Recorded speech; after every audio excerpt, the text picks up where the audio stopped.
السلام عليكم ورحمة الله وبركاته. ازيكم حبايب قلبي، عاملين ايه؟ يا رب تكونوا بخير وفي أتم صحة وأسعد حال.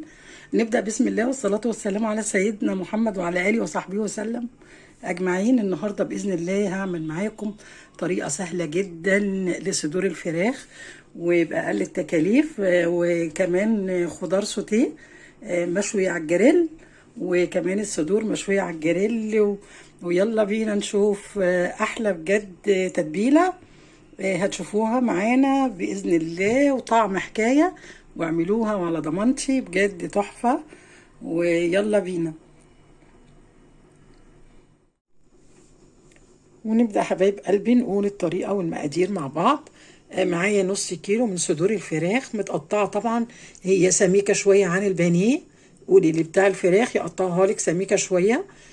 تمام. وكمان معايا ربع كوباية زيت، والتوابل بتاعتي معلقة بابريكا، ملح، فلفل أسمر، معلقة توم بودر، معلقة بصل بودر، وكمان معلقة زعتر، وربع كوباية زيت، وكمان معلقتين كبار من دبس الرمان. ونبدأ نحط المقادير دي كلها على الصدور بتاعتي، زيت والتوابل. تمام. وكمان معلقتين كبار من دبس الرمان. تمام. ونبدأ نقلب الصدور بتاعتي مع التوابل اللي انا حطيتها. تمام. نقلبها كويس جدا بحيث ان هي تتشرب من التوابل اللي انا حطيتها كلها. تمام.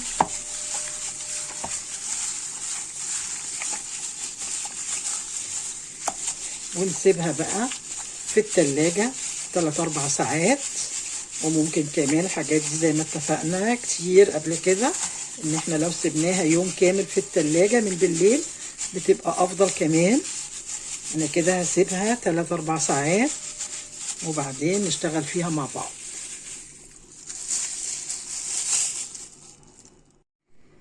وهنا حبايب قلبي قطعت الخضار عبارة عن فلفل ألوان وكوسة وجزر، طبعا متقطع طرنشات رقيقة جدا علشان طبعا ده أكتر حاجة هياخد سوا. وطبعا يلا بينا بقى كده على البوتاجاز نحط الجريل بتاعنا ونشوف هنعمل ايه. وهنا حطيت الجريل بتاعي على البوتاجاز وحطيت له 3 معالق زيت. تمام. ولازم اسخنه كويس جدا على البوتاجاز.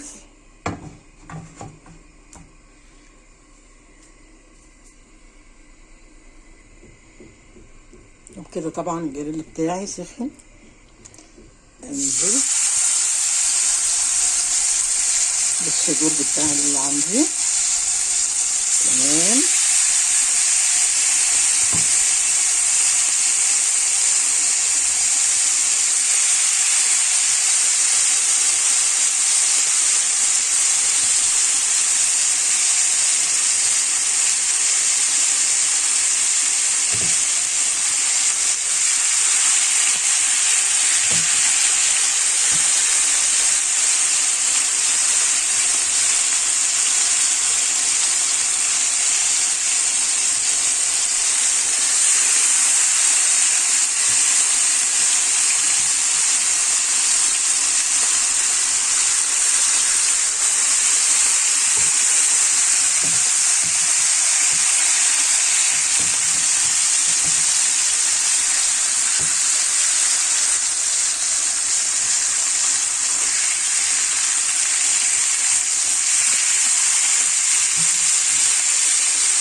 نحاول اقلبها.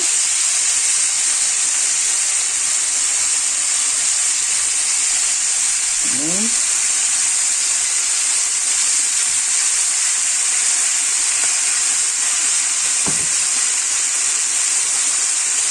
دوس عليها كده.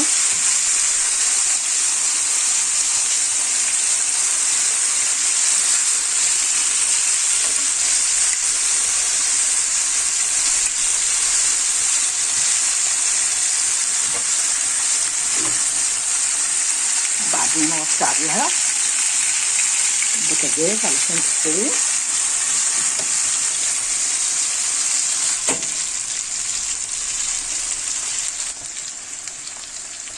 هنا حبايبي اقلبها على الناحيه التانيه برضو لمده 5 دقايق كمان على نار هاديه عشان تستوي معايا.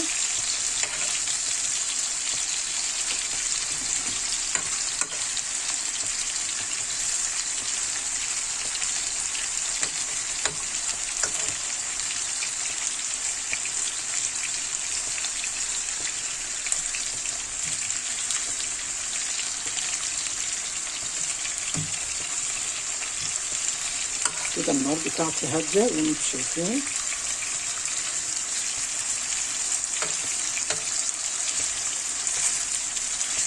طبعا دي لسه انا وسعت كده الفراخ بتاعتي وضفت دي.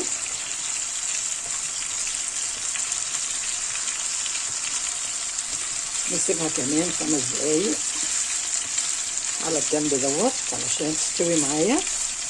هتبقى لازم اوطي كده النار وهديها علشان تبقى جوسي معايا كده وجميله. وبعد 5 دقايق نطلعها على طبق مفروش بالخضره.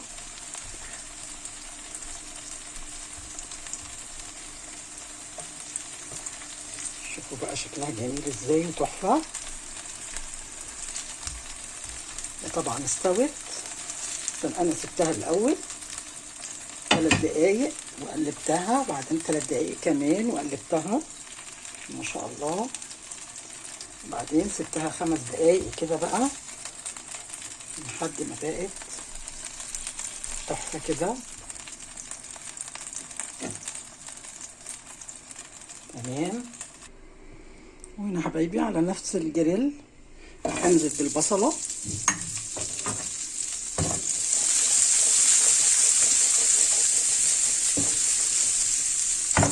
تتشوح معايا.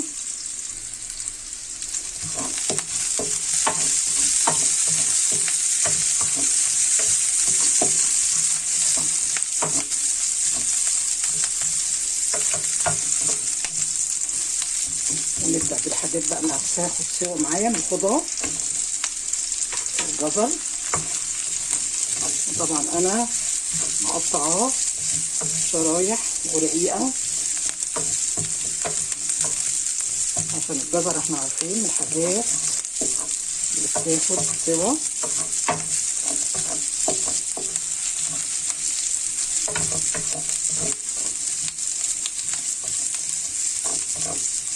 تمام.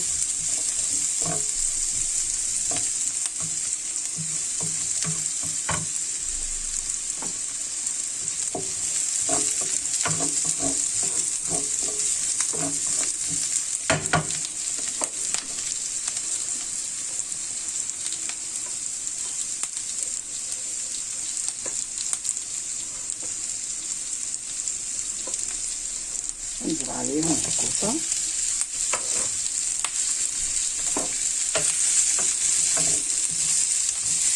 ليه زي خضار سوتيه كده، تنفع للي بيعملوا دايت.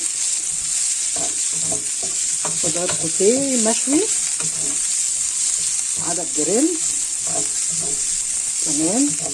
احنا عارفين ان خضار السوتيه مياخدش سوا كتير، لازم يبقى بيقرش كده كده بيبقى طعمه احلى طبعا.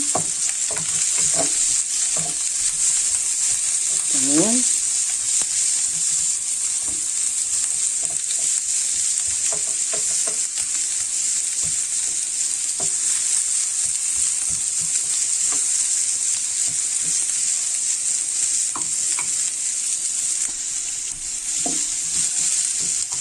وكده ننزل بقى الفلفل الالوان بتاعنا.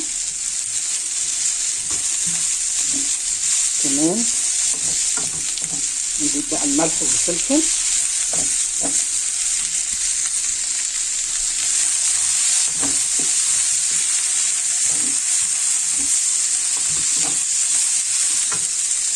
هنا نضيف الملح بتاعنا ومعلقتين دبس الرمان، هيخلي طعمه وريحته تحفه ويديله تيست عالي جدا. الله على الريحه بجد تحفه.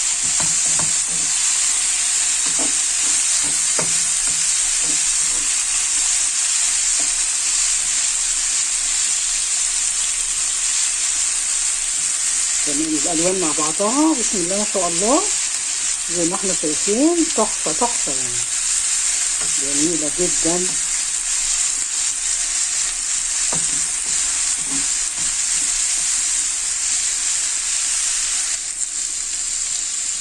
هنا نضيف الفلفل بتاعنا،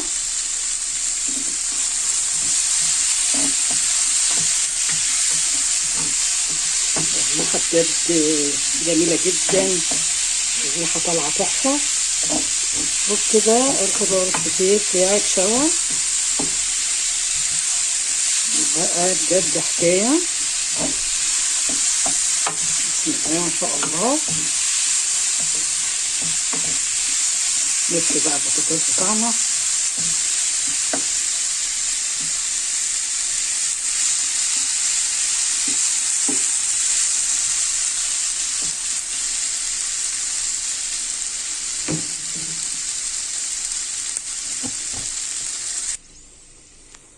وبكده حبايبي هبدأ احطه في الطبق بتاعي. ما شاء الله بجد جميل جدا.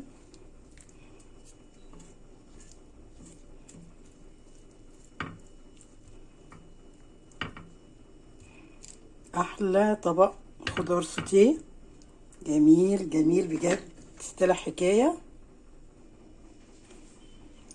واذا عجبكم الفيديو النهارده، حاجه طبعا بسيطه وسهله جدا وكلها حاجات مكونات موجوده في البيت وبأقل التكاليف، وطبعا للناس اللي بتعمل دايت برضو ده حاجه جميله جدا.